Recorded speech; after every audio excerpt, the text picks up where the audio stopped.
¿Y si te dijera que en un museo de Atenas, protegido por cristales blindados y sistemas de seguridad, descansa un objeto que según las leyes de la historia no debería existir? ¿Y si te contara que en las arenas de Irak, bajo capas de tierra que datan de hace más de 2000 años, se encontraron dispositivos que funcionan exactamente como las baterías modernas? ¿Qué pasaría si pudieras ver con tus propios ojos mapas dibujados hace siglos que muestran con precisión milimétrica costas que el ser humano, supuestamente, no descubrió hasta cientos de años después? ¿Estarías dispuesto a cuestionar todo lo que te han enseñado sobre el pasado? Esta noche vamos a adentrarnos en uno de los misterios más inquietantes y persistentes de la arqueología.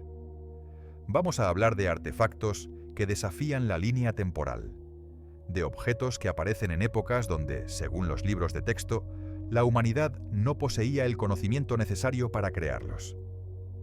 Vamos a explorar la posibilidad de que la historia que conocemos esté incompleta, de que falten capítulos enteros en el relato de nuestra civilización. Nos han enseñado que el progreso tecnológico sigue una línea recta y ascendente. Nos han dicho que nuestros antepasados eran primitivos, que vivían en la ignorancia, que fueron evolucionando lentamente desde la piedra hasta el metal, desde la vela hasta el motor. Pero una serie de descubrimientos realizados en los últimos 150 años sugiere algo completamente distinto. Sugiere que en el pasado remoto existieron conocimientos que hemos perdido. Sugiere que civilizaciones anteriores a las que consideramos las primeras ya dominaban principios científicos que nosotros apenas estamos redescubriendo. Sugiere, en definitiva, que alguien estuvo aquí antes. Esta noche analizamos computadoras mecánicas de hace 2000 años, baterías eléctricas de la antigua Mesopotamia, mapas imposibles que cartografían tierras desconocidas y objetos que parecen sacados de una película de ciencia ficción, pero que fueron desenterrados de yacimientos arqueológicos legítimos. Prepárate, porque lo que vas a escuchar cambiará para siempre tu forma de mirar al pasado. Hola y bienvenidos a un nuevo viaje a través de los rincones más oscuros y fascinantes de nuestra historia olvidada. Este es el espacio donde nos atrevemos a hacer las preguntas que otros prefieren ignorar, donde miramos las evidencias sin los filtros del dogma académico, donde exploramos las grietas del relato oficial para ver qué se esconde detrás. Relájate, ponte cómodo y abre tu mente. Lo que vamos a explorar juntos no son teorías inventadas ni fantasías sin fundamento. Son objetos reales, tangibles, que puedes ver en museos de todo el mundo. Son hallazgos documentados por arqueólogos profesionales, analizados por científicos de instituciones respetadas. Y sin embargo, nadie puede explicar cómo llegaron a existir en las épocas en que fueron creados. Nadie puede reconciliar su existencia con la versión oficial de la historia humana.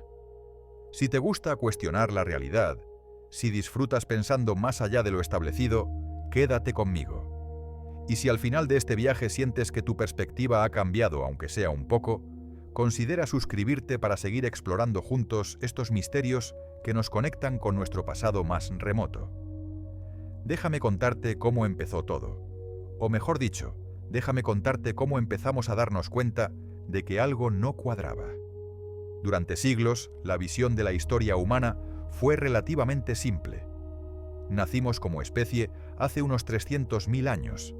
Vagamos como cazadores y recolectores durante la mayor parte de ese tiempo. Y hace aproximadamente 10.000 años, con la revolución agrícola, comenzamos a construir las primeras civilizaciones. Sumeria, Egipto, el Valle del Indo, China.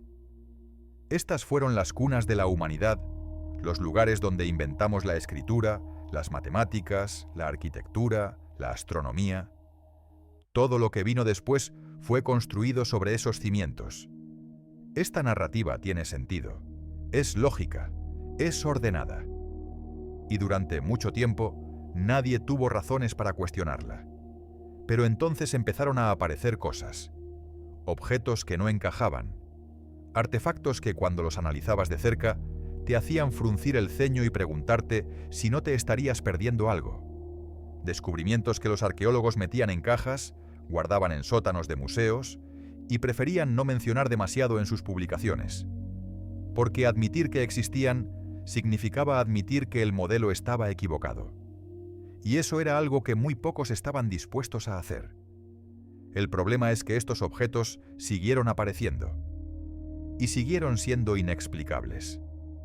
En el año 1901, un grupo de pescadores de esponjas griegos trabajaba frente a las costas de la pequeña isla de Anticitera, situada entre el Peloponeso y Creta. El día era tranquilo, el mar estaba en calma, y uno de los buzos descendió a buscar esponjas a una profundidad considerable. Lo que encontró cambiaría para siempre nuestra comprensión de la antigüedad. Bajo las aguas cristalinas del Mediterráneo descansaba un antiguo naufragio. Un barco romano, según determinaron los expertos, que se había hundido aproximadamente en el año 70 a.C. El pecio contenía lo que cabría esperar de un navío de esa época: ánforas, estatuas de bronce, joyas, monedas, tesoros valiosos, sin duda, pero no particularmente sorprendentes. Sin embargo, entre los restos había algo que nadie podía explicar. Era un objeto de bronce, gravemente corroído por 2000 años bajo el agua salada. A primera vista parecía un amasijo de metal, un bulto informe que podría haber sido cualquier cosa. Pero cuando los conservadores del Museo Arqueológico Nacional de Atenas comenzaron a limpiarlo y estudiarlo, se dieron cuenta de que estaban ante algo extraordinario.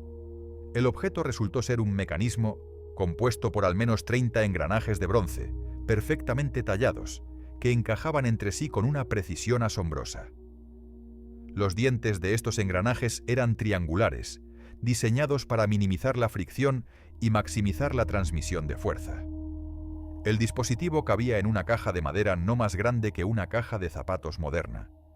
Y cuando los investigadores finalmente comprendieron para qué servía, el mundo de la arqueología tembló sobre sus cimientos. El mecanismo de Anticitera, como lo bautizaron, era una computadora analógica, una calculadora astronómica capaz de predecir las posiciones del Sol, la Luna y posiblemente los 5 planetas conocidos en la antigüedad: Mercurio, Venus, Marte, Júpiter y Saturno. Podía calcular las fases lunares con una precisión notable. Podía predecir eclipses solares y lunares años antes de que ocurrieran. Y todo esto en el siglo I antes de nuestra era, cuando supuestamente la humanidad apenas entendía los principios básicos de la mecánica. Imagina por un momento lo que significa este hallazgo. Estamos hablando de un dispositivo que utiliza principios de ingeniería que no volverían a aparecer en Europa hasta el Renacimiento, 1500 años después. Estamos hablando de engranajes diferenciales, de espirales de subdivisión, de sistemas planetarios que requieren un conocimiento profundo tanto de astronomía como de mecánica de precisión.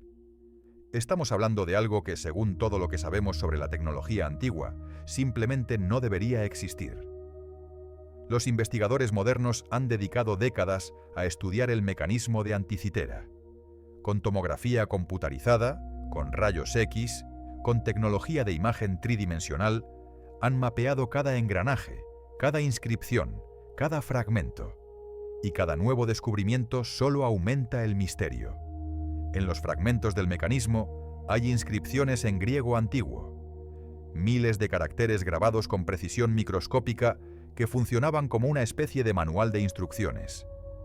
Estas inscripciones mencionan ciclos astronómicos, predicciones de eventos celestiales y referencias a conocimientos que los griegos, según la historia oficial, no deberían haber poseído con tal nivel de sofisticación. Uno de los ciclos que el mecanismo calcula es el ciclo metónico, un periodo de 19 años solares que equivale casi exactamente a 235 lunaciones. Este ciclo era conocido por los astrónomos babilonios, pero el mecanismo no solo lo calcula, sino que lo integra en un sistema de engranajes junto con otros ciclos como el ciclo calípico, de 76 años, y el ciclo Saros, utilizado para predecir eclipses. La pregunta que nadie ha podido responder satisfactoriamente es: ¿cómo llegó a existir este objeto? No hay precedentes, no hay prototipos, no hay evidencia de una tradición de fabricación de mecanismos similares que pudiera haber conducido al desarrollo del mecanismo de Anticitera. Es como si hubiera aparecido de la nada, completamente desarrollado, sin ningún antecedente evolutivo. Los defensores de la historia convencional argumentan que simplemente no hemos encontrado esos precedentes, que deben existir pero no han sobrevivido al paso del tiempo. Es posible, pero también es posible que estemos ante algo mucho más extraño. Es posible que este mecanismo sea el vestigio de un conocimiento perdido, el fragmento superviviente de una tradición tecnológica que floreció en algún momento del pasado remoto y luego desapareció, llevándose sus secretos a la tumba. Lo que sí sabemos es que después del hundimiento del barco de Anticitera, pasaron más de 1000 años antes de que Europa volviera a producir algo remotamente comparable. Los relojes astronómicos medievales, con sus engranajes y sus representaciones del movimiento celestial, son considerados maravillas de la ingeniería. Pero son toscos y primitivos comparados con el mecanismo griego. Es como si la humanidad hubiera dado un salto adelante, solo para retroceder después y tener que recorrer el mismo camino otra vez desde el principio. Y aquí es donde la historia se pone realmente interesante. Porque el mecanismo de Anticitera no es el único objeto anacrónico que hemos encontrado. No es ni siquiera el más desconcertante. Viajemos ahora a otro lugar, a otro tiempo, a otro misterio. Dejemos las aguas del Mediterráneo y crucemos hacia el este, hacia las tierras que una vez fueron cuna de las civilizaciones más antiguas del mundo. Vamos a Mesopotamia, a la tierra entre los dos ríos, al actual Irak, porque allí, en las arenas del desierto, se encontró algo que desafía todo lo que creemos saber sobre la electricidad y su descubrimiento. Corría el año 1936. El arqueólogo alemán Wilhelm König trabajaba en el Museo de Bagdad cuando se topó con un objeto peculiar. Había sido encontrado unos años antes en Kuyut Rabu, cerca de la actual capital iraquí, en un yacimiento que databa del período Parto, aproximadamente entre el año 250 a.C. y el 224 después de Cristo. El objeto era una vasija de arcilla de unos 14 centímetros de altura. En su interior había un cilindro de cobre, cerrado en el fondo por un disco del mismo material sellado con betún. Dentro del cilindro de cobre había una barra de hierro, mantenida en posición por un tapón de asfalto. La barra sobresalía ligeramente por encima del tapón, y tanto el cilindro de cobre como la barra de hierro mostraban signos de corrosión. König observó el objeto durante largo rato, y entonces tuvo una idea que lo dejó helado. Lo que tenía entre manos no era una simple vasija decorativa, ni un contenedor para almacenar algo. La configuración de los materiales, el cobre, el hierro, la posibilidad de añadir un electrolito ácido como vinagre o zumo de limón, era exactamente la misma que la de una pila, galvánica. Era una batería. La comunidad científica recibió la propuesta de König con escepticismo. ¿Electricidad en la antigua Mesopotamia? Eso era imposible. Todo el mundo sabía que la electricidad fue descubierta por Alessandro Volta a finales del siglo XVIII. La idea de que civilizaciones antiguas pudieran haber conocido y utilizado la corriente eléctrica era simplemente absurda. Pero entonces otros investigadores comenzaron a realizar experimentos. Construyeron réplicas exactas de las baterías de Bagdad, como empezaron a llamarlas, y las llenaron con diferentes electrolitos: vinagre, zumo de uva, ácido cítrico. Y las réplicas funcionaron, produjeron electricidad. No mucha, es cierto. Aproximadamente 1 voltio por batería. Pero electricidad al fin y al cabo. ¿Para qué podrían haber utilizado los antiguos mesopotamios la electricidad? Esta es la pregunta que ha generado más debate. Algunos investigadores sugieren que podría haber sido usada para galvanoplastia, es decir, para depositar una fina capa de oro o plata sobre objetos de metal más barato. Esto explicaría algunos artefactos encontrados en la región que parecen haber sido dorados mediante un proceso que no es el tradicional pan de oro. Otros van más allá y sugieren que las baterías podrían haber sido utilizadas para fines médicos, para producir pequeñas descargas eléctricas con propósitos terapéuticos. Sabemos que los antiguos egipcios conocían el pez torpedo, capaz de producir descargas eléctricas, y lo utilizaban para tratar ciertas dolencias. ¿Podrían los mesopotamios haber dado un paso más y creado su propia fuente artificial de electricidad? Lo más desconcertante de las baterías de Bagdad es que, al igual que con el mecanismo de Anticitera, no hay contexto. No hay manuales que expliquen su fabricación. No hay referencias en textos antiguos a dispositivos eléctricos. No hay una tradición tecnológica documentada que pudiera haber conducido a su desarrollo. Aparecen en el registro arqueológico completamente aisladas, sin antecedentes ni descendientes. Y no son las únicas. Conforme los arqueólogos excavaban más yacimientos en Mesopotamia, fueron apareciendo más de estas vasijas. Docenas de ellas, todas con la misma configuración básica. Algunas estaban vacías, otras aún contenían restos de lo que podría haber sido el electrolito original, evaporado hace milenios. La evidencia era abrumadora. Fuera lo que fuese lo que estos objetos hacían, no eran piezas únicas ni experimentos aislados. Formaban parte de algo más grande, de una práctica sistemática que debió haber tenido algún propósito concreto. Y aquí es donde debemos detenernos y reflexionar sobre lo que esto significa para nuestra comprensión de la historia. Nos han enseñado que el conocimiento humano progresa de forma lineal, que cada generación construye sobre los logros de la anterior, que las invenciones surgen cuando la sociedad está preparada para ellas, cuando existe la base de conocimientos previos necesaria para dar el siguiente paso. Pero artefactos como el mecanismo de Anticitera y las baterías de Bagdad nos obligan a cuestionar esta narrativa. ¿Qué pasaría si el conocimiento no fuera lineal sino cíclico? ¿Qué pasaría si civilizaciones anteriores hubieran alcanzado niveles de sofisticación tecnológica que luego se perdieron, para ser redescubiertos miles de años después?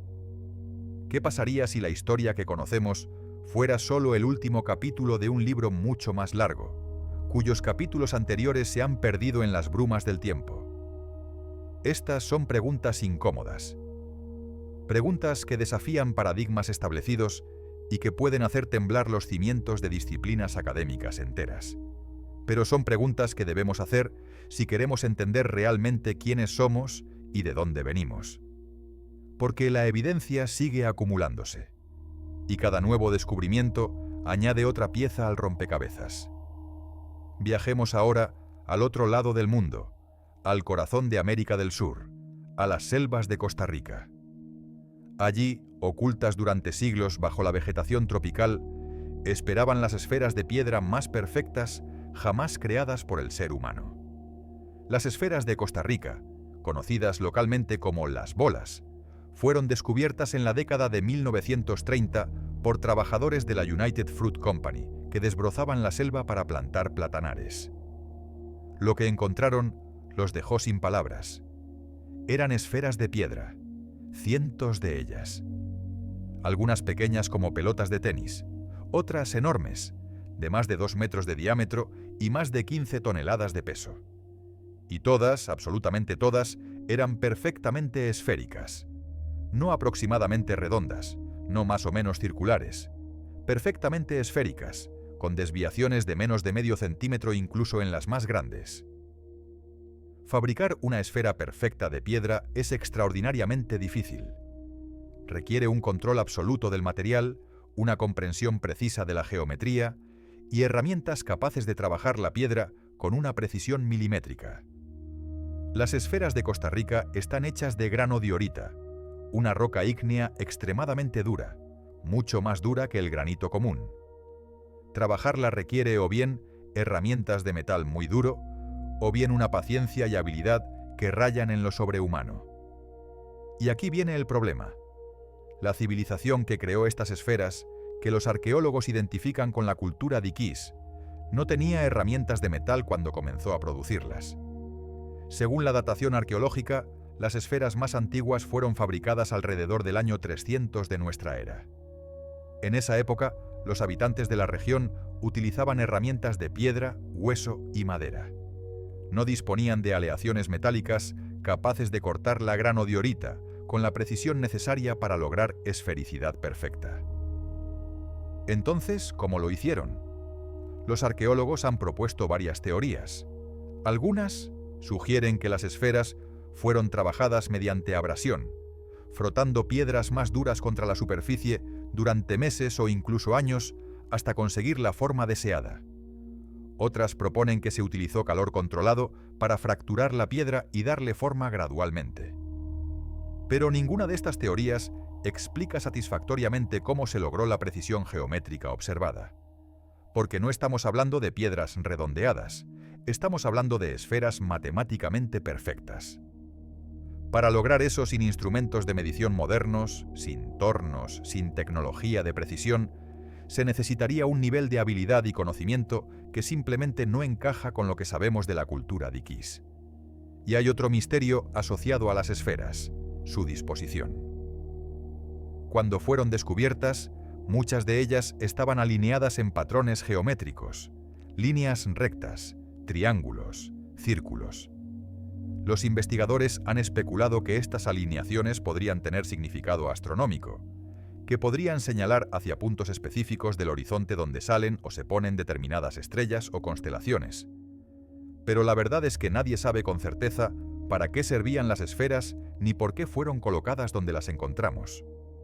Lo que sí sabemos es que los indígenas de la región, cuando los españoles llegaron en el siglo XVI, ya no fabricaban esferas. La tradición se había perdido generaciones atrás. Los descendientes de los creadores de las esferas no tenían idea de cómo se habían hecho ni para qué servían. El conocimiento había desaparecido, llevándose sus secretos a la tumba.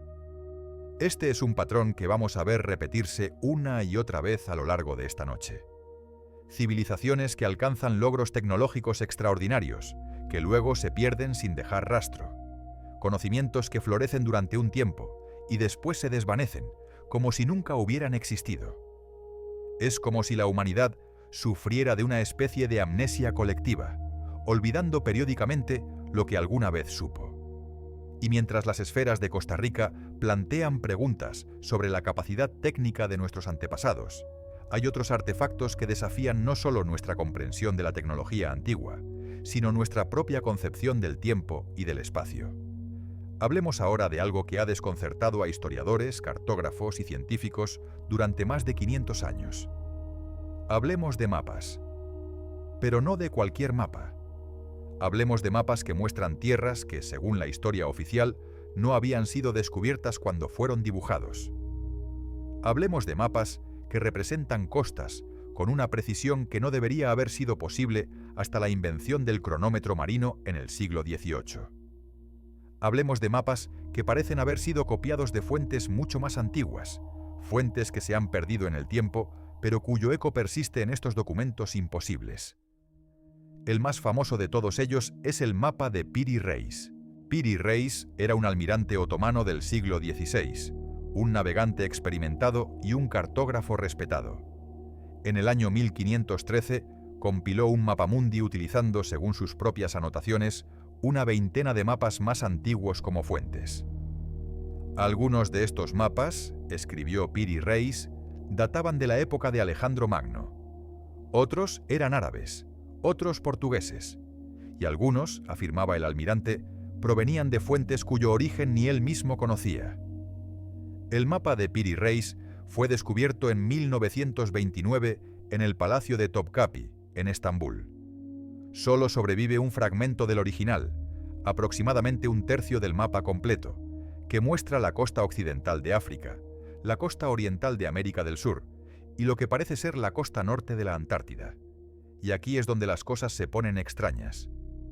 En 1513, Cristóbal Colón había llegado a América hacía apenas 21 años. Los europeos conocían muy poco del nuevo continente. Las expediciones de exploración apenas habían comenzado a cartografiar las costas del Caribe y de Brasil. Y sin embargo, el mapa de Piri Reis muestra el contorno de América del Sur con una precisión notable, incluyendo detalles geográficos que no fueron cartografiados oficialmente hasta décadas o incluso siglos después. Pero lo más desconcertante no es América del Sur. Lo más desconcertante es lo que aparece en la parte inferior del mapa. Allí, conectada con el extremo sur del continente americano, se extiende una masa de tierra que muchos investigadores han identificado como la Antártida. Pero no la Antártida que conocemos hoy, cubierta por kilómetros de hielo. Lo que el mapa parece mostrar es la costa de la Antártida tal como sería si no estuviera congelada. La línea costera bajo el hielo. La Antártida no fue descubierta oficialmente hasta 1820, más de 300 años después de que Piri Reis dibujara su mapa. Y la topografía del continente bajo el hielo no fue cartografiada hasta 1949, cuando equipos científicos utilizaron tecnología de radar para penetrar la capa de hielo y revelar lo que había debajo. Entonces, ¿cómo es posible que un mapa del siglo XVI muestre algo que no pudimos ver hasta el siglo XX? Los escépticos han ofrecido varias explicaciones. Algunos argumentan que la masa de tierra en el mapa no es la Antártida, sino una extensión imaginaria de América del Sur, un error cartográfico común en la época. Otros sugieren que las similitudes entre el mapa y la costa antártica son coincidencias, que si buscas suficiente tiempo encontrarás patrones donde no los hay. Pero hay un problema con estas explicaciones. Cuando el mapa de Piri Reis fue examinado por cartógrafos profesionales de la Fuerza Aérea de los Estados Unidos en 1960, llegaron a conclusiones sorprendentes. El teniente coronel Harold Ohlmeyer, comandante del 8º Escuadrón, técnico de reconocimiento, escribió una carta afirmando que el mapa mostraba la costa de la Tierra de la Reina Maud, en la Antártida, antes de que estuviera cubierta de hielo, y que la única forma en que esto podría haberse logrado era si el mapa original del que Piri Reis copió hubiera sido dibujado cuando la Antártida aún estaba libre de hielo. ¿Y cuándo fue la última vez que la Antártida estuvo libre de hielo?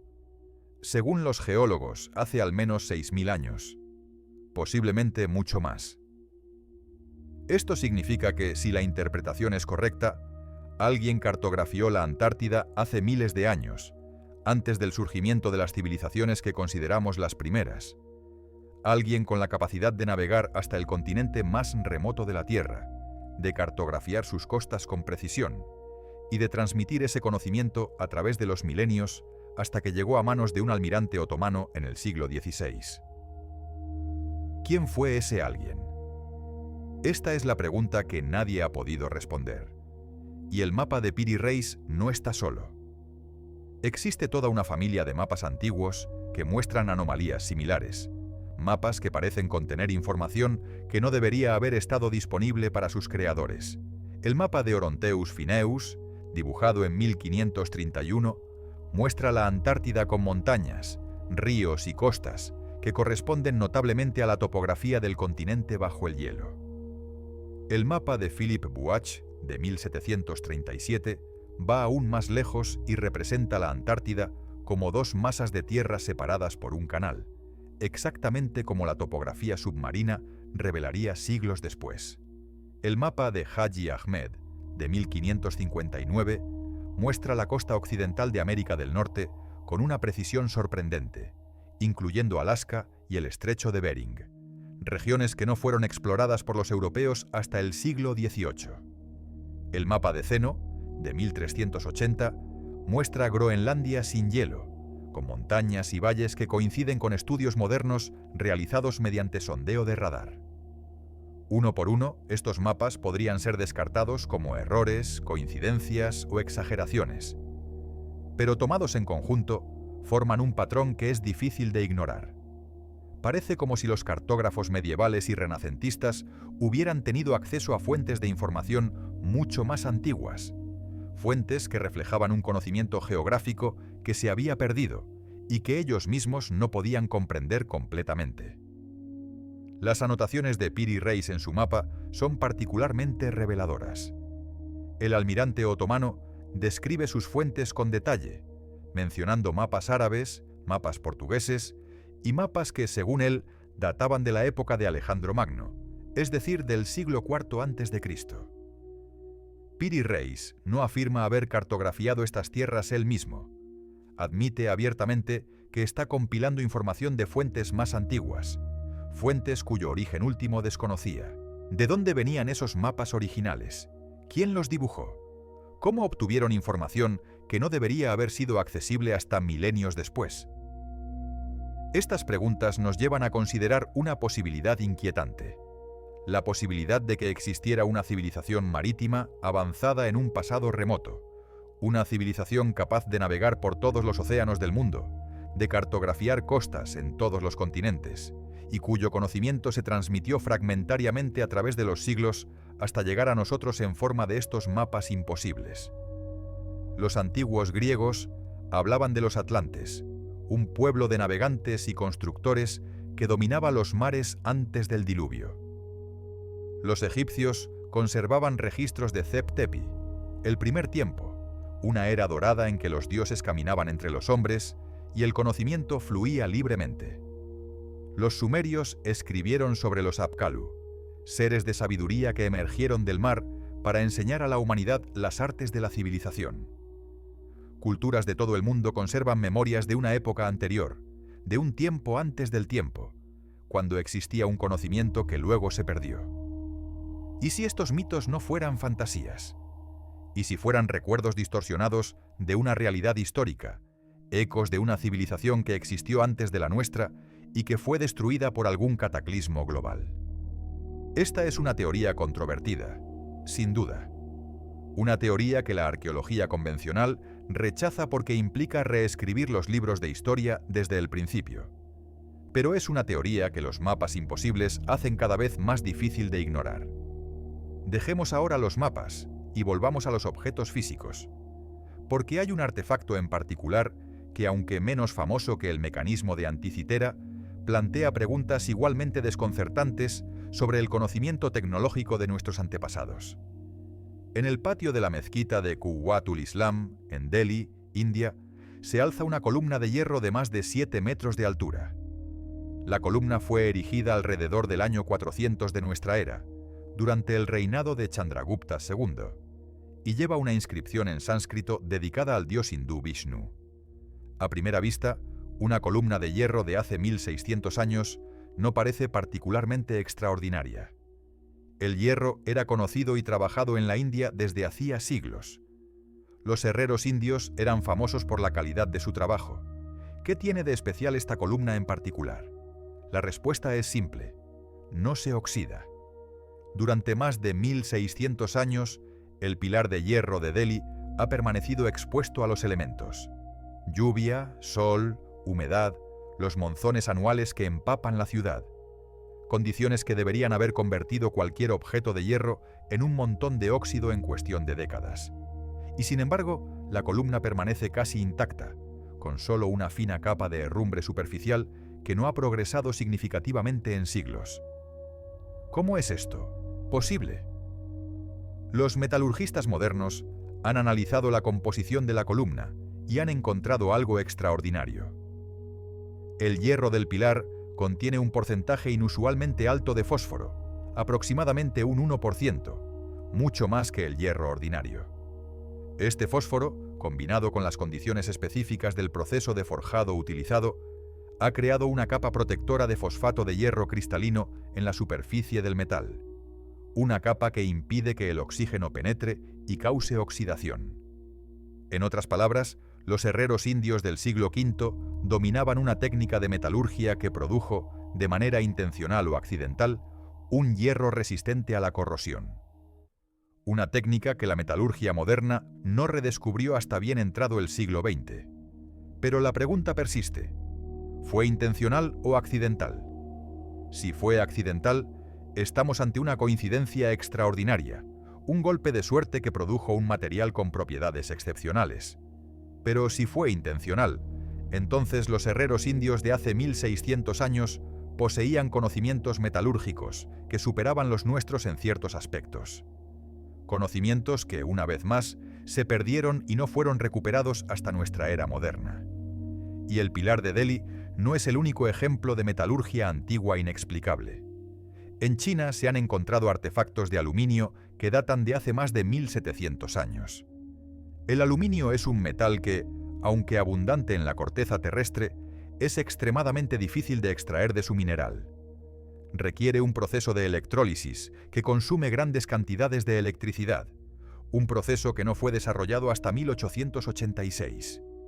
Y sin embargo, en tumbas de la dinastía Jin se han encontrado ornamentos de una aleación que contiene un 85% de aluminio.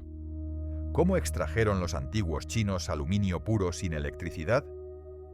Los defensores de la historia convencional sugieren que estos objetos podrían ser falsificaciones modernas, contaminación posterior o errores de identificación. Pero los análisis metalúrgicos confirman la antigüedad de los artefactos, y su composición química es consistente con aluminio producido por métodos primitivos, no industriales. Una vez más, nos enfrentamos a un conocimiento que aparece, existe durante un tiempo, y luego desaparece sin dejar herederos. Viajemos ahora a otro continente, a otro misterio. Crucemos el Atlántico y adentremos en las selvas de Centroamérica, donde una civilización extraordinaria floreció durante más de 2000 años antes de colapsar misteriosamente alrededor del siglo IX de nuestra era. Hablemos de los mayas y de un artefacto en particular que ha fascinado a investigadores durante más de un siglo: las calaveras de cristal. Las calaveras de cristal de Mesoamérica son objetos tallados en cuarzo transparente o translúcido que representan cráneos humanos con un nivel de detalle anatómico asombroso. La más famosa de todas, la calavera del destino o calavera Mitchell-Hedges, fue supuestamente encontrada en 1924 en las ruinas de Lubantún, en Belice, por Anna Mitchell-Hedges, hija del explorador británico Frederick Mitchell-Hedges. La calavera está tallada en un solo bloque de cuarzo claro, pesa aproximadamente 5 kilogramos y tiene dimensiones casi exactas a las de un cráneo humano real. La mandíbula es una pieza separada que encaja perfectamente y puede moverse como si fuera una articulación real. El interior del cráneo está pulido con la misma perfección que el exterior, y cuando se ilumina desde abajo, la luz se concentra en las cuencas oculares de una manera que ha sido descrita como hipnótica. Los expertos en cristalografía que han examinado la calavera han llegado a conclusiones sorprendentes. El cuarzo del que está hecha no muestra las marcas de herramientas metálicas que serían características del tallado convencional. En lugar de eso, la superficie presenta evidencia de haber sido trabajada mediante abrasión con materiales más duros, posiblemente arena de cuarzo o polvo de diamante, durante un periodo de tiempo extraordinariamente largo.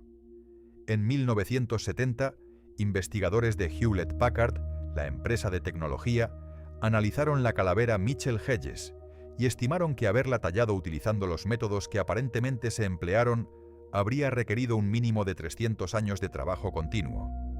300 años. Generaciones enteras de artesanos dedicados a pulir un solo bloque de cristal, pasando el conocimiento de padres a hijos durante siglos. Esto plantea preguntas incómodas. ¿Qué motivación podría haber impulsado a una civilización a dedicar recursos tan enormes a la creación de un objeto decorativo? ¿O acaso las calaveras de cristal tenían una función que desconocemos, un propósito que hacía que el esfuerzo valiera la pena? Los mayas eran astrónomos excepcionales. Desarrollaron un calendario más preciso que el gregoriano que usamos hoy. Calcularon los ciclos de Venus con una exactitud que no fue igualada en Europa hasta el Renacimiento. Construyeron observatorios y pirámides alineadas con eventos celestiales. Es posible que las calaveras de cristal formaran parte de esta tradición astronómica, que tuvieran una función óptica o ritual que aún no comprendemos. Los escépticos señalan que varias de las calaveras de cristal más famosas, incluida posiblemente la Mitchell-Hedges, podrían ser falsificaciones del siglo XIX, creadas en talleres europeos para satisfacer la demanda de antigüedades exóticas. Análisis microscópicos han revelado marcas de herramientas rotativas modernas en algunas de las calaveras de museos, lo que sugiere que fueron fabricadas con tecnología industrial. Pero incluso si algunas son falsificaciones, eso no explica todas. Y no explica la tradición maya de trabajar el cristal de cuarzo con una habilidad que sigue siendo impresionante incluso según los estándares modernos. Los jades tallados, los espejos de pirita, los mosaicos de obsidiana, los artesanos mesoamericanos dominaban el trabajo de piedras duras a un nivel que rivaliza con cualquier cosa que podamos hacer hoy. Y esto nos lleva a una reflexión más amplia sobre la naturaleza del conocimiento y la tecnología. Tendemos a pensar en la tecnología como algo acumulativo, como un edificio que se construye ladrillo a ladrillo, donde cada generación añade a los logros de la anterior. Pero los artefactos que hemos examinado esta noche sugieren una imagen diferente. Sugieren que el conocimiento puede perderse, que civilizaciones enteras pueden olvidar lo que alguna vez supieron, que los logros tecnológicos de una era pueden desvanecerse sin dejar rastro, para ser redescubiertos siglos o milenios después por personas que no tienen idea de que están siguiendo los pasos de otros. Los romanos sabían fabricar hormigón que, después de 2000 años, sigue siendo más resistente que el hormigón moderno. El secreto de su composición se perdió durante la Edad Media y solo fue redescubierto en el siglo XX. Los egipcios momificaban cuerpos con técnicas tan efectivas que la piel y los tejidos permanecen intactos después de 3000 años. Aunque conocemos los materiales que usaban, el proceso exacto sigue siendo objeto de debate. Los chinos inventaron la pólvora, la brújula, el papel y la imprenta siglos antes que los europeos, pero estos inventos tuvieron que ser reinventados independientemente en Occidente, porque el conocimiento no se transmitió. ¿Cuántos otros conocimientos se habrán perdido? ¿Cuántas técnicas, cuántos procesos, cuántos descubrimientos habrán desaparecido con las civilizaciones que los crearon, sin dejar más rastro que estos artefactos enigmáticos que encontramos ocasionalmente enterrados en la arena o hundidos en el fondo del mar? Es una pregunta que no tiene respuesta fácil, pero es una pregunta que debemos seguir haciendo si queremos entender realmente el pasado y prepararnos para el futuro. Porque quizás, solo quizás, no somos los primeros en recorrer este camino. Quizás hubo otros antes que nosotros, civilizaciones que alcanzaron alturas que apenas podemos imaginar, y que luego cayeron, dejando solo fragmentos de su gloria para que nosotros los encontremos y nos preguntemos qué significan. Y quizás, algún día, alguien encontrará los fragmentos de nuestra civilización y se hará las mismas preguntas sobre nosotros. Adentrémonos ahora en uno de los lugares más misteriosos del planeta, un lugar donde cada piedra parece guardar un secreto, y cada grabado cuenta una historia que desafía nuestra comprensión. Viajemos a Egipto, a la tierra de los faraones, donde las pirámides se alzan como testigos silenciosos de un pasado que aún no hemos logrado descifrar por completo. Porque más allá de las tumbas y los templos, más allá de las momias y los jeroglíficos, hay imágenes grabadas en los muros de piedra que han dejado a los investigadores rascándose la cabeza durante décadas. En el templo de Hathor, en Dendera, aproximadamente a 60 kilómetros al norte de Luxor, existe un conjunto de relieves que ha generado más controversia que casi cualquier otra imagen del antiguo Egipto. Son los llamados relieves de Dendera, y lo que parecen representar ha sido objeto de debate furioso entre egiptólogos, ingenieros y teóricos alternativos durante más de un siglo. Los relieves muestran lo que a primera vista parecen ser enormes bombillas eléctricas. Dentro de cada forma bulbosa hay una serpiente ondulante, y la base del dispositivo está conectada a un objeto que recuerda notablemente a un cable eléctrico que conduce a lo que podría ser un generador o una fuente de energía. Figuras humanas sostienen estos objetos, en posturas que sugieren tanto reverencia como operación técnica. Los egiptólogos convencionales tienen una explicación para estos relieves. Según ellos, las formas bulbosas representan flores de loto, símbolos sagrados en la religión egipcia. Las serpientes son representaciones del dios Harsomtus, emergiendo de la flor. Los supuestos cables son en realidad tallos de loto, y la caja que parece un generador es simplemente un pedestal ceremonial llamado Pilar Died. Es una explicación razonable. Es una explicación que encaja con lo que sabemos de la iconografía egipcia.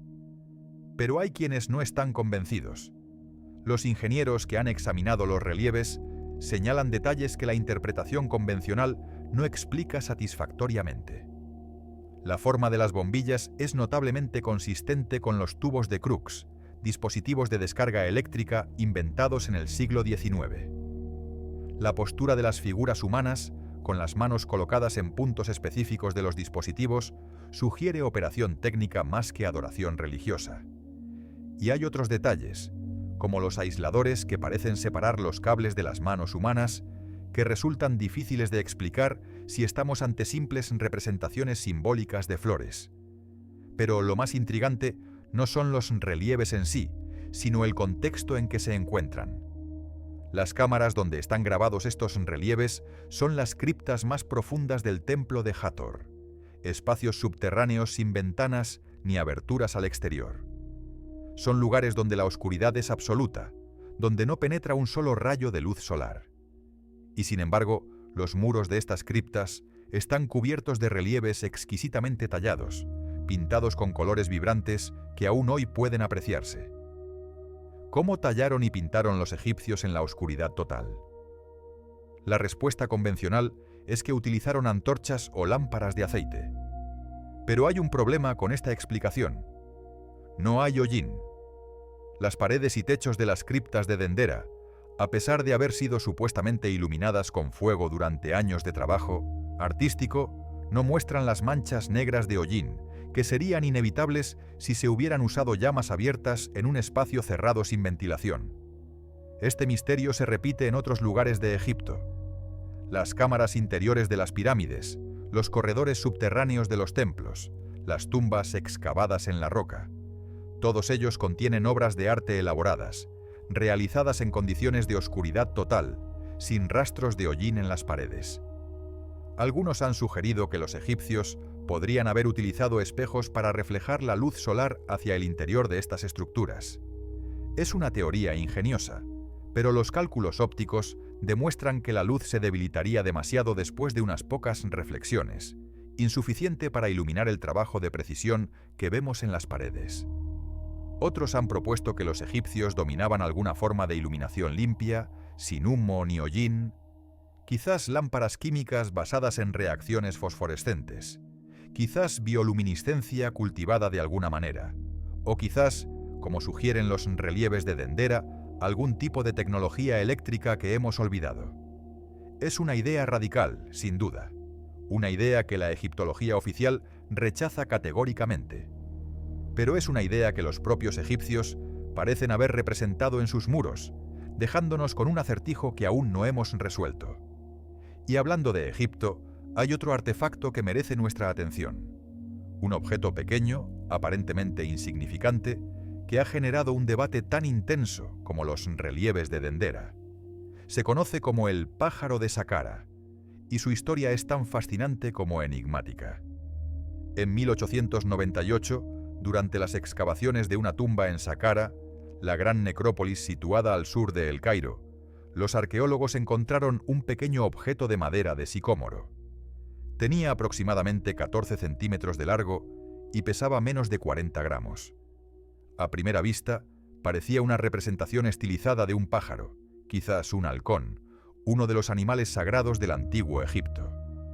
El objeto fue catalogado, etiquetado y guardado en los almacenes del Museo Egipcio de El Cairo, donde permaneció olvidado durante más de 70 años.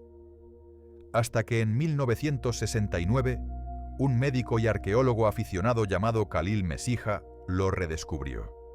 Y lo que vio lo dejó sin aliento.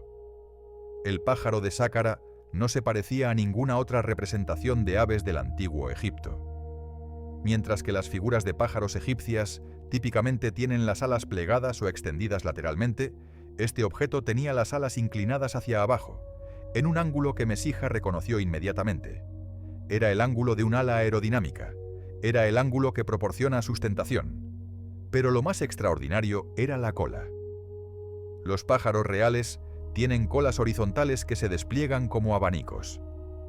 El pájaro de Saqqara tiene una cola vertical, una cola idéntica en forma y posición al estabilizador vertical de un avión moderno.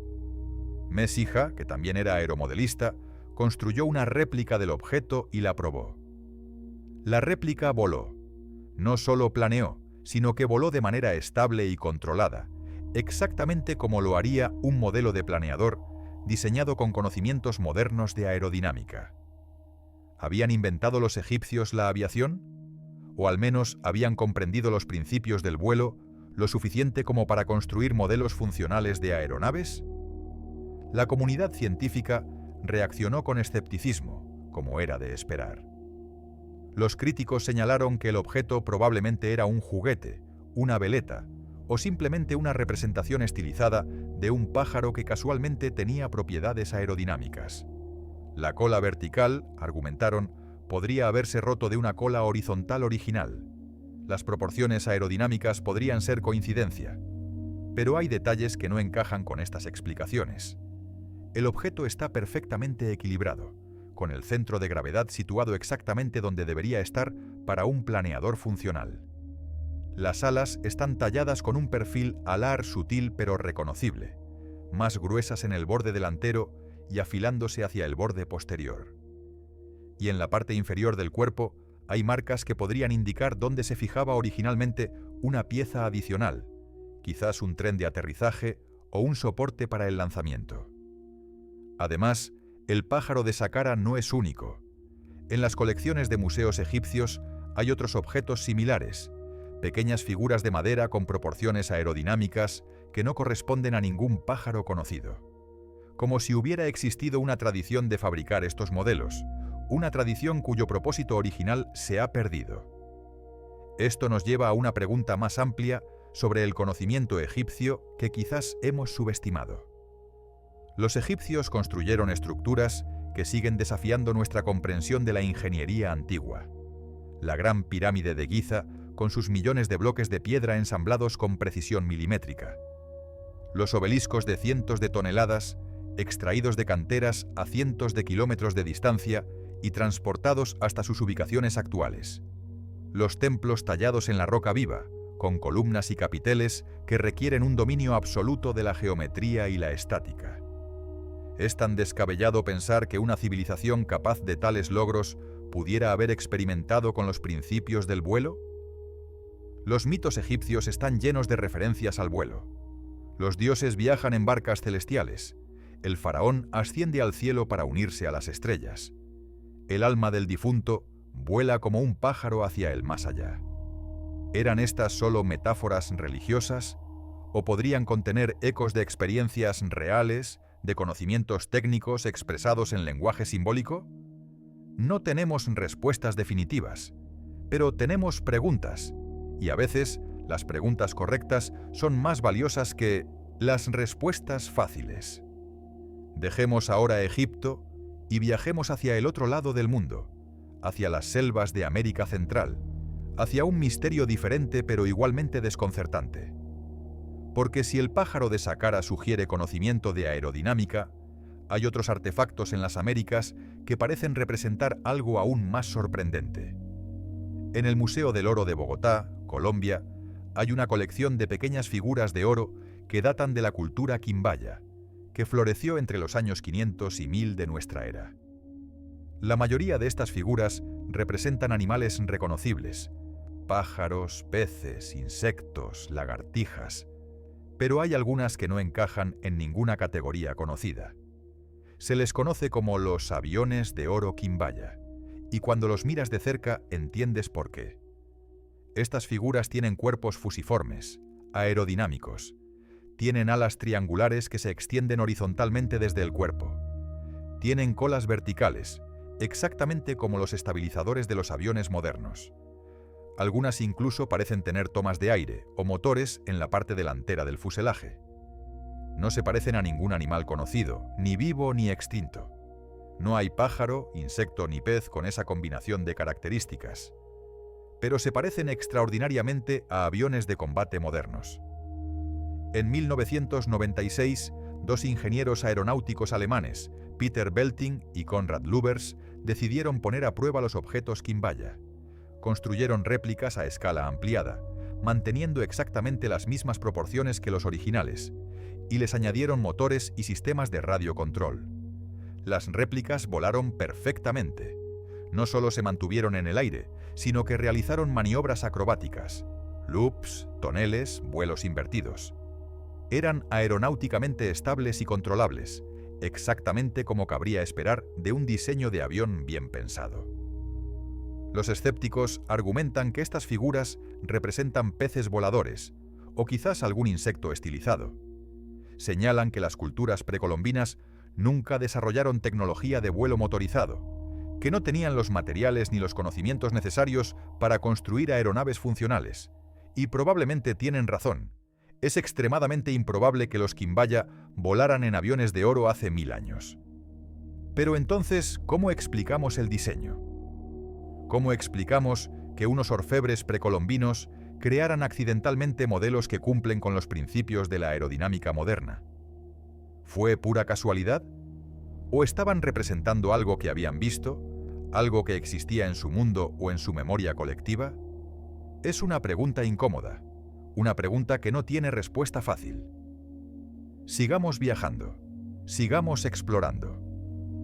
Porque cuanto más profundizamos en el registro arqueológico, más artefactos imposibles encontramos. En el Museo Británico de Londres hay un objeto que parece sacado de un laboratorio de nanotecnología moderno. Se llama la Copa de Licurgo y data del siglo IV de nuestra era, de la época del Imperio Romano tardío. A primera vista, la Copa de Licurgo parece una pieza de vidrio ornamental, decorada con relieves que representan escenas mitológicas. Pero cuando la iluminas desde diferentes ángulos, ocurre algo extraordinario. Cuando la luz incide desde el frente, la copa aparece de color verde opaco. Pero cuando la luz la atraviesa desde atrás, cambia a un rojo rubí brillante, translúcido y luminoso. Este efecto dicroico, como lo llaman los científicos, no debería ser posible con la tecnología romana. Y durante siglos, nadie pudo explicar cómo se había logrado. En 1990, investigadores del Museo Británico utilizaron microscopía electrónica para analizar el vidrio de la copa, y lo que encontraron los dejó atónitos.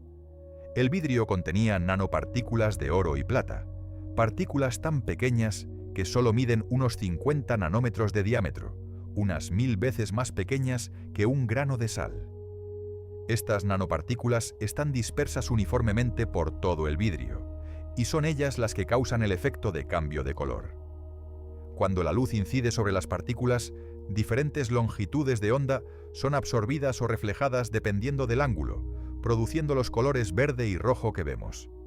En otras palabras, los romanos del siglo IV estaban trabajando con nanotecnología. Estaban manipulando materiales a escala nanométrica para producir efectos ópticos precisos. Estaban haciendo algo que nosotros no aprendimos a hacer hasta finales del siglo XX. ¿Cómo lo lograron? Los investigadores creen que probablemente fue accidental. Los artesanos romanos habrían añadido polvo de oro y plata al vidrio fundido, sin comprender la ciencia detrás de lo que estaban haciendo. Por ensayo y error, habrían descubierto las proporciones correctas para producir el efecto deseado. Pero aunque fuera accidental, sigue siendo extraordinario. Significa que los romanos tenían un dominio de los materiales y los procesos que les permitía lograr resultados que nosotros solo podemos replicar con equipamiento de laboratorio avanzado. Significa que su conocimiento empírico, su habilidad práctica, estaba en ciertos aspectos más desarrollada que la nuestra. Y la Copa de Licurgo no es el único ejemplo de tecnología avanzada en el mundo romano. Los romanos fabricaban hormigón que después de 2000 años sumergido en agua de mar, sigue siendo más fuerte que el hormigón moderno. El secreto está en la composición química. Utilizaban ceniza volcánica que reacciona con el agua de mar para formar cristales de tobermorita y filipsita, minerales que fortalecen el material con el paso del tiempo en lugar de debilitarlo. Nuestro hormigón moderno se degrada con la exposición al agua salada. El hormigón romano se fortalece. Los romanos fabricaban también pigmentos azules, el famoso azul egipcio, mediante un proceso de síntesis química que producía un compuesto de silicato de calcio y cobre. Este pigmento era tan estable que ha sobrevivido miles de años en pinturas murales, manteniendo su color vibrante. Y recientemente, los científicos han descubierto que el azul egipcio tiene propiedades de fluorescencia en el infrarrojo cercano que podrían tener aplicaciones en biomedicina y telecomunicaciones. Un pigmento antiguo, resulta, tiene propiedades que estamos apenas empezando a explorar. ¿Cuántas otras tecnologías antiguas contendrán secretos que aún no hemos descubierto? ¿Cuántos conocimientos perdidos estarán esperando a que los encontremos, escondidos en objetos que hemos catalogado sin comprender realmente? Estas preguntas se vuelven aún más intrigantes cuando consideramos los hallazgos geológicos que parecen indicar actividad tecnológica en épocas remotas.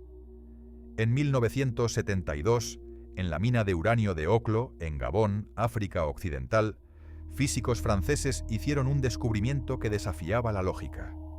El uranio que estaban extrayendo tenía una composición isotópica anómala. Contenía menos uranio 235 del esperado y más productos de fisión de los que deberían estar presentes en un depósito natural. Después de meses de análisis, llegaron a una conclusión asombrosa. El depósito de Oklo no era simplemente una mina de uranio. Era el sitio de reactores nucleares naturales que habían funcionado hace aproximadamente 2.000 millones de años. Sí, leíste bien. Reactores nucleares naturales. Hace 2.000 millones de años. Lo que había ocurrido era que, en esa época remota, la concentración de uranio 235 en los depósitos era lo suficientemente alta como para sostener una reacción de fisión en cadena. Agua subterránea actuaba como moderador, ralentizando los neutrones para permitir la fisión. La reacción se autorregulaba. Cuando el agua se evaporaba por el calor, la reacción se detenía. Cuando el agua volvía a infiltrarse, la reacción se reiniciaba. Estos reactores naturales funcionaron durante cientos de miles de años, produciendo energía nuclear en el corazón de África mucho antes de que existiera vida compleja en el planeta. Ahora, esto no es evidencia de civilizaciones antiguas. Es un fenómeno completamente natural, explicable por las leyes de la física y la geología. Pero lo menciono por una razón. Demuestra que la naturaleza es capaz de cosas que nosotros consideramos tecnología avanzada. Demuestra que los límites entre lo natural y lo artificial son más borrosos de lo que solemos pensar.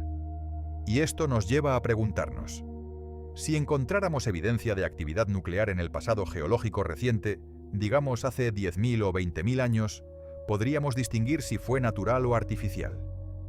¿Tendríamos forma de saber si una civilización anterior había dominado la energía atómica y luego desaparecido, dejando solo rastros isotópicos en las rocas? Hay quienes argumentan que tales evidencias existen, que en 1980 lugares como Mohenjo-Daro, en Pakistán, y en el desierto de Rajastán, en India, se han encontrado indicios de eventos nucleares antiguos. Esqueletos con niveles anormales de radioactividad. Arena vitrificada similar a la que se encuentra en los sitios de pruebas nucleares modernas. Textos antiguos que describen armas capaces de destruir ciudades enteras con un resplandor más brillante que 1000 soles. La ciencia convencional rechaza estas afirmaciones. Los esqueletos no están más radiactivos de lo normal. La arena vitrificada puede explicarse por impactos de meteoritos o incendios naturales. Los textos antiguos son poesía, no reportajes. Y probablemente la ciencia convencional tiene razón. Probablemente no hubo guerras nucleares en la antigüedad. Pero la pregunta persiste. Si las hubiera habido, ¿cómo lo sabríamos? ¿Qué evidencia sobreviviría después de miles de años? ¿Reconoceríamos los signos o los descartaríamos como fenómenos naturales inexplicables? Es una pregunta incómoda. Una pregunta que nos obliga a enfrentar los límites de nuestro conocimiento y las suposiciones que damos por sentadas. Y quizás eso es lo más importante que podemos aprender de todos estos artefactos imposibles. No que demuestren la existencia de civilizaciones perdidas o tecnología extraterrestre, sino que nos recuerdan que el pasado es más complejo de lo que imaginamos, que nuestros antepasados eran más capaces de lo que solemos creer, que el conocimiento puede perderse tan fácilmente como puede ganarse. Hay un último territorio que debemos explorar antes de cerrar este viaje. Un territorio que conecta todos los hilos que hemos ido tejiendo a lo largo de esta noche. Hablemos de la memoria humana, de los mitos y las leyendas, de las historias que nuestros ancestros contaban alrededor del fuego y que han sobrevivido hasta nuestros días. Porque quizás, escondidos en esos relatos que descartamos como fantasía, se encuentran las claves para entender estos artefactos imposibles. Todas las civilizaciones antiguas, sin excepción, conservan memorias de una época dorada anterior. Una era en que la humanidad poseía conocimientos extraordinarios. Una era que terminó abruptamente, generalmente por un cataclismo de proporciones globales. Los griegos hablaban de la Edad de Oro, cuando los hombres vivían como dioses, sin trabajo ni sufrimiento, en armonía con la naturaleza. Los hindúes describen el Satya Yuga, la primera de las 4 edades del mundo, cuando la virtud reinaba y la humanidad alcanzaba alturas espirituales y materiales inimaginables. Los egipcios recordaban el Zep Tepi, el primer tiempo, cuando los Neteru, los dioses, gobernaban Egipto y construían monumentos que durarían eternamente. Los sumerios escribieron sobre los Anunnaki, seres que descendieron del cielo para enseñar a la humanidad las artes de la civilización. Y prácticamente todas estas tradiciones incluyen un elemento común: un diluvio. Una inundación global que destruyó el mundo anterior y obligó a la humanidad a comenzar de nuevo. La historia de Noé y su arca es la versión más conocida en Occidente, pero está lejos de ser la única. Los sumerios contaban la historia de Ziusudra, que sobrevivió al diluvio en un barco y recibió la inmortalidad de los dioses. Los babilonios tenían a Utnapishtim, cuya historia es tan similar a la de Noé que los eruditos debaten sobre cuál influyó a cuál. Los hindúes hablan de Manu, advertido por un pez divino sobre la inundación inminente. Los griegos recordaban a Deucalión y Pirra, únicos supervivientes de un diluvio enviado por Zeus. Los chinos veneran a Yu el Grande, que controló las aguas del diluvio y fundó la primera dinastía. En las Américas, los mayas conservaban el Popol Vuh, que describe múltiples creaciones y destrucciones del mundo, incluyendo una por inundación. Los aztecas hablaban de 4 soles anteriores, eras que terminaron en catástrofes sucesivas.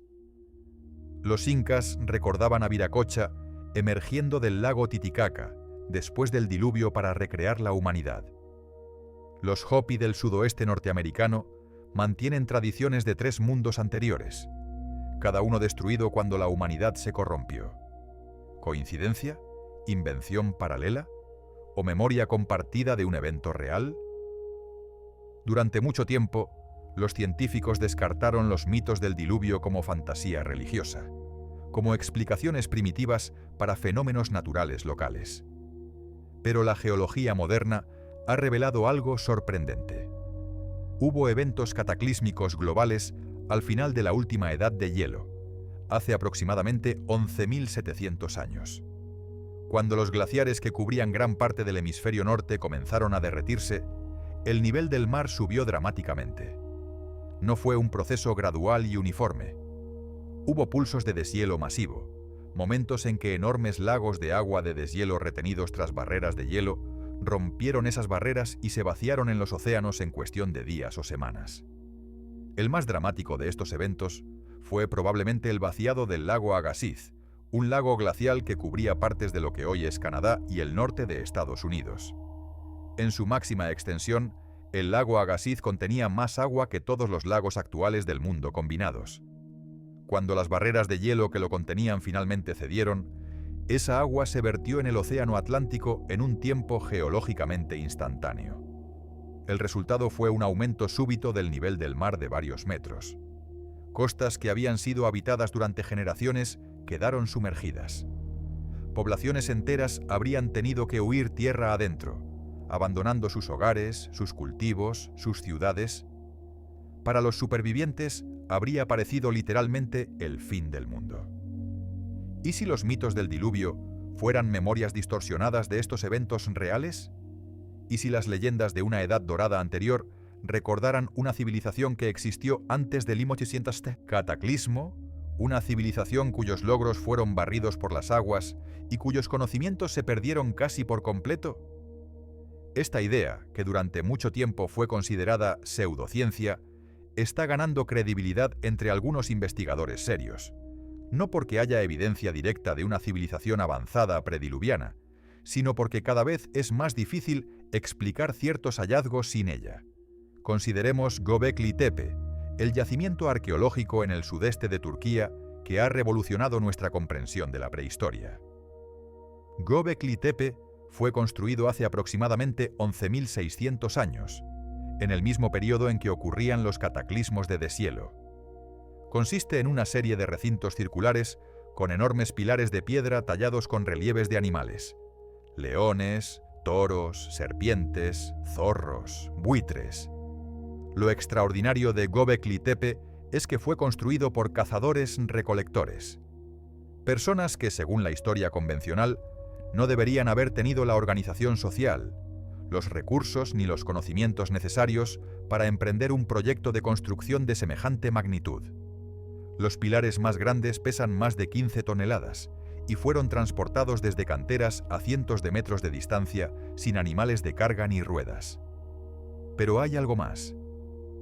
Göbekli Tepe no fue abandonado gradualmente como otros yacimientos antiguos. Fue enterrado, deliberadamente.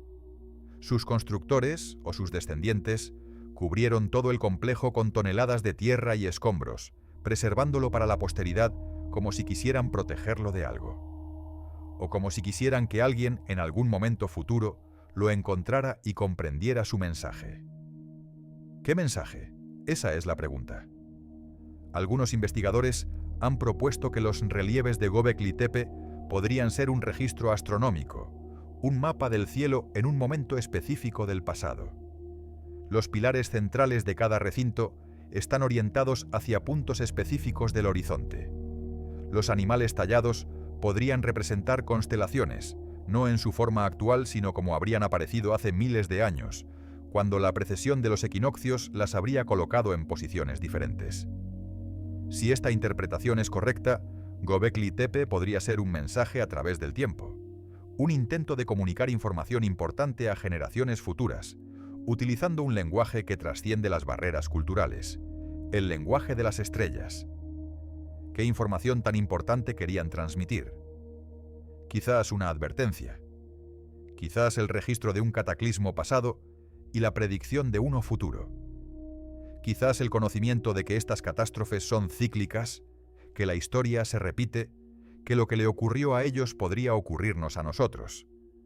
Los ciclos astronómicos son larguísimos. La precesión de los equinoccios, el bamboleo del eje terrestre, que hace que las constelaciones cambien de posición a lo largo de los milenios, tiene un periodo de aproximadamente 26.000 años. Si nuestros ancestros comprendían estos ciclos, como sugieren monumentos como Göbekli Tepe y las pirámides de Egipto, habrían sabido que estaban viviendo en un momento de transición cósmica. Habrían comprendido que los eventos cataclísmicos que estaban experimentando no eran aleatorios, sino parte de un patrón mayor, y habrían querido advertirnos. Quizás por eso construyeron en piedra, quizás por eso alinearon sus monumentos con las estrellas, quizás por eso enterraron Göbekli Tepe bajo toneladas de tierra, protegiéndolo de la erosión y el tiempo, asegurándose de que sobreviviera hasta que alguien pudiera desenterrarlo y descifrar su mensaje. Quizás no eran cuentos de hadas, quizás eran advertencias. Esta perspectiva transforma la manera en que miramos los artefactos que hemos explorado esta noche. El mecanismo de Anticitera no sería una invención aislada, un golpe de genio sin precedentes ni descendientes. Sería el fragmento superviviente de una tradición de conocimiento mecánico y astronómico que se remontaba mucho más atrás, a tiempos anteriores al diluvio. Los griegos que lo construyeron no habrían sido los inventores originales, sino los herederos de un saber transmitido a través de generaciones, desde fuentes cuyo origen último se había olvidado.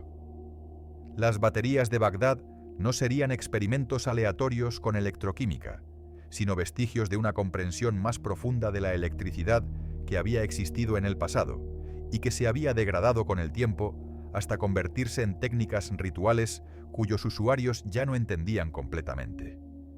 Los mapas de Piri Reis y sus semejantes no serían errores cartográficos ni coincidencias afortunadas, sino copias degradadas de mapas originales creados por navegantes de una era anterior, navegantes que habían cartografiado el mundo entero antes de que el hielo cubriera la Antártida y el diluvio borrara las costas que conocían.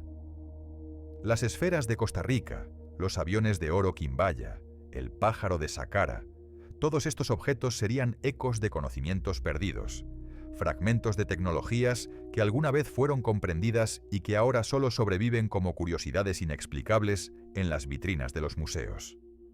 Unamos ahora todos los puntos. Hagamos el ejercicio de imaginar que esta teoría es correcta, que hubo una civilización anterior que poseía conocimientos avanzados y que fue destruida por un cataclismo global hace unos 12.000 años. Si la piedra A es el mecanismo de Anticitera, si el dato científico B es la evidencia geológica de eventos cataclísmicos al final de la Edad de Hielo, y si el mito C son las leyendas universales del diluvio y la Edad Dorada, la imagen que se forma es coherente. No es prueba definitiva, ciertamente, pero es una hipótesis que merece consideración seria. Una civilización marítima avanzada habría existido durante la última Edad de Hielo, cuando el nivel del mar era significativamente más bajo que hoy, y las costas del mundo tenían configuraciones diferentes. Esta civilización habría dominado la navegación, la astronomía, las matemáticas, la ingeniería. Habría construido ciudades en lugares que hoy están bajo el mar, ciudades cuyos restos aún podrían yacer sumergidos esperando ser descubiertos. Cuando los hielos comenzaron a derretirse, esta civilización habría enfrentado una catástrofe sin precedentes. El mundo que conocían habría sido destruido en cuestión de generaciones. Sus ciudades costeras habrían desaparecido bajo las aguas. Sus poblaciones habrían sido diezmadas. Sus bibliotecas, sus escuelas, sus talleres, todo habría sido barrido. Los supervivientes habrían dispersado por el mundo, llevando consigo fragmentos de conocimiento. En algunos lugares habrían encontrado poblaciones receptivas y habrían fundado nuevas civilizaciones: Egipto, Sumeria, el Valle del Indo, China. En otros, habrían sido absorbidos por culturas locales, dejando solo trazas de su influencia en mitos y leyendas. Y en todas partes, el conocimiento se habría ido degradando con el paso de las generaciones, como un mensaje copiado una y otra vez hasta hacerse casi ilegible. Esta es la hipótesis. No está probada. Quizás nunca pueda probarse definitivamente. Pero explica los artefactos, explica los mitos, explica por qué civilizaciones separadas por océanos y milenios comparten tantas similitudes en sus logros y sus historias. Y plantea una pregunta inquietante. ¿Estamos viendo el pasado de ellos o nuestro propio futuro? Porque si esta teoría es correcta, significa que las civilizaciones pueden caer. Significa que el conocimiento puede perderse. Significa que todo lo que hemos construido, toda nuestra ciencia, toda nuestra tecnología, toda nuestra cultura, podría desvanecerse en un parpadeo geológico, dejando solo fragmentos para que futuros arqueólogos los desenterren y se pregunten qué significan. No es un pensamiento reconfortante, pero quizás es un pensamiento necesario. Vivimos en una era de abundancia sin precedentes. Tenemos acceso a más conocimiento que cualquier generación anterior. Podemos comunicarnos instantáneamente con cualquier punto del planeta. Hemos enviado sondas a los confines del sistema solar. Hemos decodificado el genoma humano. Hemos dividido el átomo, y sin embargo dependemos de sistemas frágiles. Redes eléctricas, cadenas de suministro globales, infraestructuras digitales. Si cualquiera de estos sistemas fallara a gran escala, por un evento natural o provocado, nuestra civilización podría colapsar más rápidamente de lo que imaginamos. Y con el colapso vendría el olvido. ¿Cuánto de lo que sabemos está guardado solo en formato digital, en servidores que necesitan electricidad constante para funcionar? ¿Cuánto de nuestro conocimiento práctico depende de cadenas de especialización tan largas que ningún individuo comprende el proceso completo? ¿Cuánto de lo que damos por sentado desaparecería si tuviéramos que empezar de nuevo desde cero? Los artefactos que hemos explorado esta noche no son solo curiosidades históricas, son recordatorios. Recordatorios de que el conocimiento es precioso y frágil. Recordatorios de que lo que se ha ganado puede perderse. Recordatorios de que por muy avanzados que nos consideremos, somos herederos de una tradición que se extiende hacia atrás en el tiempo mucho más de lo que comprendemos. Y quizás, si somos sabios, también seremos transmisores. Quizás encontraremos maneras de preservar nuestro conocimiento para las generaciones futuras, de asegurarnos de que, pase lo que pase, algo sobreviva. Quizás construiremos nuestros propios Göbekli Tepe, mensajes en piedra que perduren cuando todo lo demás se haya desvanecido. O quizás no. Quizás repetiremos los errores del pasado, dando por sentada nuestra civilización hasta que sea demasiado tarde. Quizás dentro de 10.000 años, arqueólogos de una futura civilización desenterrarán los restos de nuestras ciudades y se preguntarán cómo pudimos haber sido tan avanzados y tan ciegos al mismo tiempo. El tiempo lo dirá. Siempre lo hace. Pero mientras tanto, tenemos la oportunidad de aprender. Tenemos la oportunidad de mirar al pasado con ojos nuevos, de ver lo que realmente está ahí en lugar de lo que esperamos encontrar. Tenemos la oportunidad de hacer las preguntas difíciles, de desafiar los paradigmas establecidos, de buscar la verdad aunque nos incomode. Eso es lo que hemos intentado hacer esta noche. No darte respuestas definitivas, porque no las tenemos.